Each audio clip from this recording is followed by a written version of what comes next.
আগে বলুন তো কাঁকড়া খেতে কারা কারা ভালোবাসেন? আমি তো খুবই ভালোবাসি, আর আমার পরিবারের সবাই কাঁকড়া খেতে খুব ভালোবাসে। তো বাজারে যদি কাঁকড়া দেখি তো অবশ্যই আমি বাড়িতে নিয়ে আসি, কিন্তু কাঁকড়া কাটাটা হয়ে যায় খুব সমস্যার, কারণ এরকম জ্যান্ত জ্যান্ত কাঁকড়া কাটতে খুব ভয় লাগে। কিন্তু কাটতে তো হবেই, খেতে যখন ভালো লাগে। তাই আমি এরকম কাঁকড়া এনেছিলাম বাজার থেকে, এনে নিয়ে বসে পড়লাম সেই জিন্দা কাঁকড়াগুলোকেই ছাড়াতে।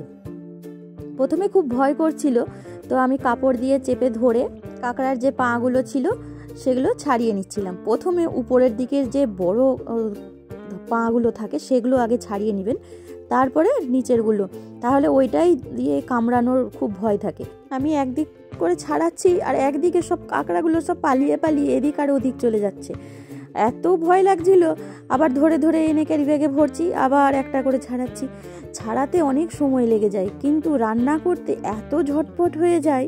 হ্যাঁ, কিন্তু ছাড়ানোটা সমস্যার জন্যই হয়তো অনেকে খেতে চায় না।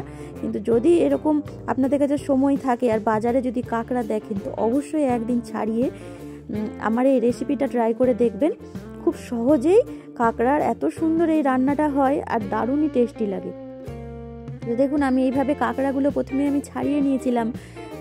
এইভাবে যে ভিতরের যে একটা খোলটা থাকে সেই খোলটাকে ফেলে আর পরিষ্কার করে নিতে হবে।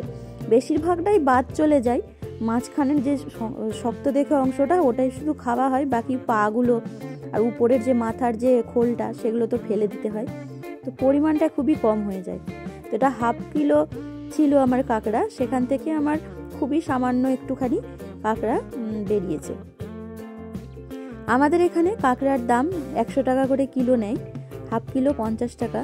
এবার কোথায় কেমন নেয় সেটা তো আমার জানা নেই, তো আপনাদের ওখানে কোথায় কেমন দাম অবশ্যই আমাকে জানাবেন। আর কাঁকড়াগুলোর সাইজ এক সাইজ ছিল না, কোনোটা ছোট, কোনোটা বড়, কোনোটা মিডিয়াম, সব রকম সাইজের ছিল। খুব একটা বড় সাইজের না, কিন্তু প্রত্যেকটা এরকম ছোট বড় সাইজের, আর খেতে প্রত্যেকটা খুব সুন্দর। আমাদের এখানে এই সাইজটাই পাওয়া যায়, এর থেকে বড় কাঁকড়া এখানে পাওয়া যায় না। এইভাবে আমি প্রথমে পাগুলো ছাড়িয়ে তারপরে আমি খোলগুলো ছাড়িয়ে নিচ্ছিলাম। তো যাদের হয়তো সমস্যা হয় কাঁকড়া কাটতে, তারা এইভাবে দেখে কাঁকড়া কেটে নিতে পারেন। দেখুন, আমি এইভাবে খোলগুলো ছাড়িয়ে পরিষ্কার করে ভালো করে ধুয়ে নিয়েছিলাম। ধুয়ে আমার এইটুকু কাঁকড়া বেরিয়েছে অতটি কাঁকড়া থেকে। তো সেটাকে আমি লবণ হলুদ দিয়ে মাখিয়ে নিয়েছি। মাখিয়ে সরষের তেল গরম করে তাতে কাঁকড়াগুলো ছেড়ে দিয়েছি। এবার কাঁকড়াগুলোকে একটু ভালো করে মুচমুচা করে ভেজে নিতে হবে।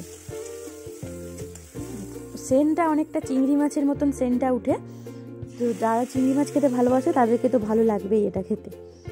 তারপরে আমি এখানে আদা, জিরা, শুকনো লঙ্কা আর রসুন, এই 4টে জিনিস মিক্সিতে পেস্ট করে রেখেছিলাম। সেই পেস্ট আর সামান্য একটু লবণ হলুদ দিয়ে ওর মধ্যেই মশলাটাকে কষিয়ে নেব। আমি এক্সট্রা করে কোনো তেল দেব না, যেই তেলটা ছিল তার মধ্যেই আমি মশলাটাকে কষিয়ে, আর এই যে কাঁকড়াটার গায়ে মশলাটা এভাবে লাগিয়ে এইভাবে লাগা লাগা করে আমি নামিয়ে দিব। ব্যাস, আমার কাঁকড়ার রেসিপি একদম রেডি। একদম সিম্পল, কিন্তু খেতে এত টেস্টি হয় যে খালি মুখে একাই এই এতটি কাঁকড়া একজন আরামসে খেয়ে নিতে পারবে, এত টেস্টি হয় খেতে।